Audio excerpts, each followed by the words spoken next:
it's Christine here with the Express to Impress podcast. In episode 7, you learned how to ask for feedback in an interview. You learned the benefits of getting feedback, how to ask for it and respond when you get it, and you heard common communication mistakes in interviews. Today, you'll learn how to ask for feedback after an interview in a way that maximizes your chances of getting a useful response. To be frank with you, employers are notorious for poor communication with job seekers during the hiring process. After an interview, it's reasonable to wonder about the outcome. If you are not invited to another interview, you may eventually receive a generic "thanks, but no thanks" email, or you may never even be told that you are out of the running. Sure, employers are juggling many job applicants, but after all of your hard work, it sure seems you deserve some common decency. Keep in mind that employers don't want to open up a can of worms. I remember sharing the news with an applicant that we had not selected her. She was incredulous. She thought she had the job in the bag. How could anyone have been a better fit for the role? She had even bought me chocolates. Sure, it was a nice touch, and she had been a top contender for the position. But ultimately, we chose another overqualified candidate. We got off lucky. Some candidates even sue employers who don't hire them. Because of these risks, employers seek legal counsel and develop a strategy for communicating with candidates about why they are not selected. Some employers are unwilling to take on any risk and will either not respond or only share a neutral, non-specific reason that won't lead to arguments. The good news is that by proactively contacting employers after an interview, you may get helpful feedback. Many employers are willing to share what a candidate did well and areas for improvement. Their company's reputation is on the line after all. Tucked between flowery language, you could hear feedback such as, "You arrived late for the interview," or "You were texting during the interview," or "You didn't share concrete examples of conflict resolution." There are some cases where it's more likely you will be given detailed feedback. If you are applying for a job within your company, you will likely learn about the outcome of your interview in person and receive actionable items to improve. If you are a candidate for an internship, you are also more likely to receive detailed feedback and coaching. One of my best interns was someone who we turned down after her initial interview. After sharing feedback as to why we didn't choose her, she implemented our suggestions and showed up a year later for another interview, and we selected her.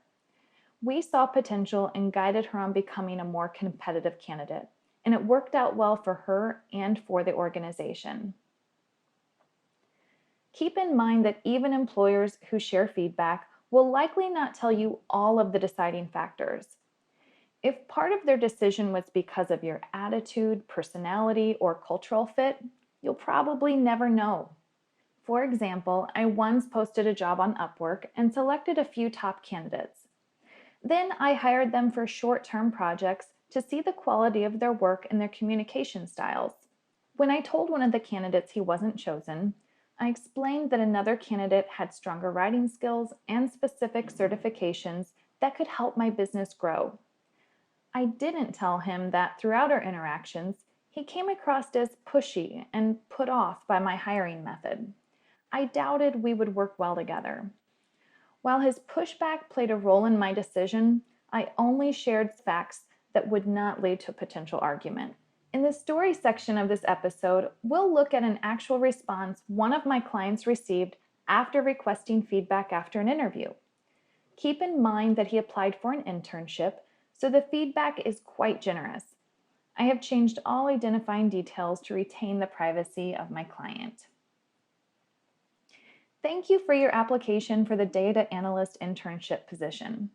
We greatly appreciate the time and effort you made in both the written application and interview stages. However, after much consideration, we are unable to offer you the position.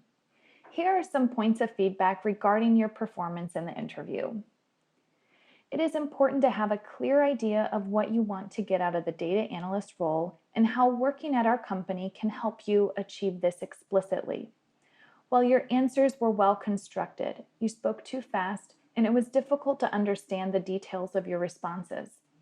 It is important to elaborate specifically on the skills and experiences that are unique and beneficial to our teams. In this instance, other candidates stood out more. Furthermore, it is important to ensure you answer all parts of the question. Using a STAR approach, situation, task, action, result, will allow us to better understand the details of your experiences, since some of your examples were too vague for us to fully understand the situation you discussed. You performed well in the case study. In this task, we wanted to get to know you better and how you respond to problems on the spot. We were impressed by the way you approached the case and the new ideas you offered. However, after assessing each candidate's performance holistically, we regret to inform you that on this occasion, your application has not been successful. We encourage you to keep updated with our events and apply for any other suitable roles in the future. Thank you again for your application, and we wish you the best of luck with your job search. While my client was disappointed, he was relieved to learn he nailed the case study. Furthermore, he learned where to focus his attention while preparing for his next interview.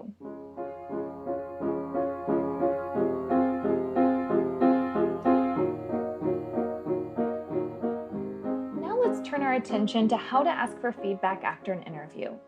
You can ask over the phone or by email. If the employer calls you and tells you that you have not been selected and does not offer feedback, here's your chance. It's important to be courteous, express your motivation, respect their time, and reassure them that you accept their decision. All of these gestures will make the employer feel more comfortable sharing feedback.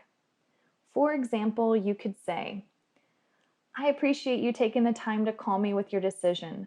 I'm always looking for opportunities to learn and grow, and I want to be a stronger candidate should future opportunities come up at your company. Would you be willing to share some feedback about my interview performance and any advice you may have? I don't want to put you on the spot, so perhaps we could arrange a call at a time that is convenient for you. And please rest assured that I respect your decision and I am only seeking feedback to better myself." All right, now let's look at how you can ask for feedback after an interview by email.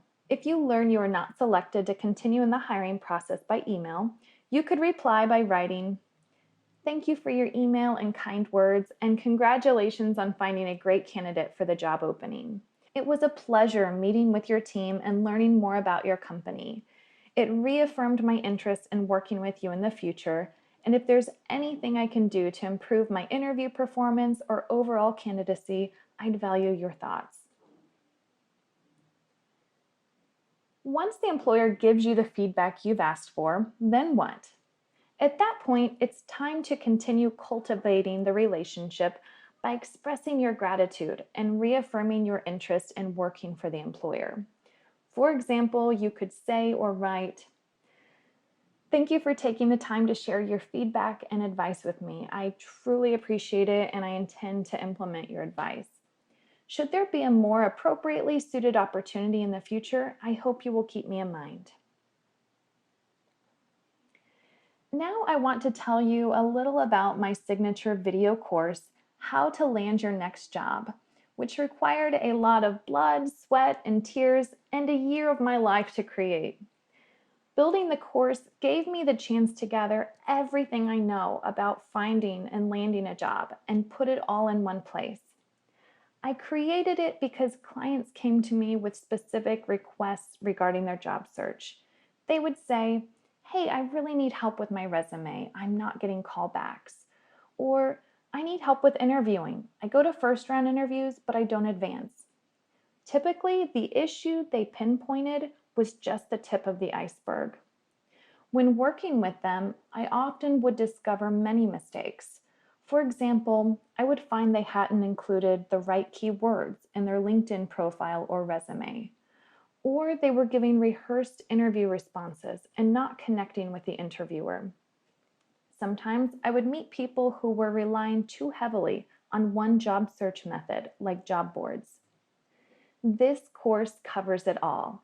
It allows you to identify the mistakes you're making that are holding you back from getting a job. If you've been trying to get a job and haven't been successful, I recommend you do not keep applying for jobs until you've identified the issues holding you back. I've seen too many talented professionals who become discouraged and reach out for help only after many months of applying for jobs. It's time to take a break, reevaluate your approach, and come up with a more strategic way of applying and interviewing for jobs.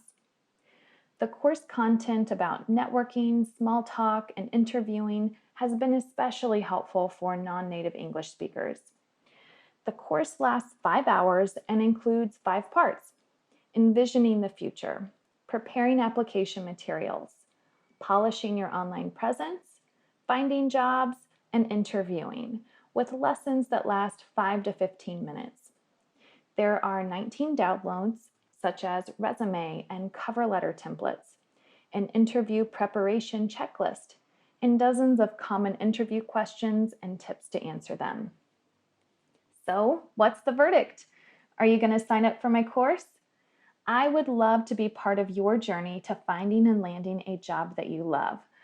I invite you to visit my website at express-to-impress.com to learn more, watch free lessons, and decide if you want to sign up. You can get 15% off when you use the coupon code podcast15 at the checkout. All right, in the next part of the episode, I'll cover the idioms and phrases I use for people looking to build their English vocabulary. First up, we have to be frank with you, and here's how I used it. To be frank with you, employers are notorious for poor communication with job seekers during the hiring process. You can use this phrase to introduce a statement which is your honest opinion when others may not like it. Next, we have out of the running for something. And here's how I used it. If you are not invited to another interview, you may eventually receive a generic thanks, but no thanks email, or you may never even be told that you are out of the running. This means to have no chance of succeeding or achieving something. Next, we have common decency, and here's how I used it. Sure, employers are juggling many job applicants, but after all your hard work, it sure seems you deserve some common decency. Common decency refers to everyday courtesy, respect, and politeness that is expected by social convention. Next, we have open up a can of worms, and here's how I used it. Keep in mind that employers don't want to open up a can of worms. This idiom means to instigate a situation that will have a negative outcome. And finally, we have in the bag, and here's how I used it. She thought she had the job in the bag. This means to be assured of a successful conclusion. Thank you so much for listening to this episode of the Express to Impress podcast. If you found it helpful, please share it with a friend. I hope to see you next time. Bye.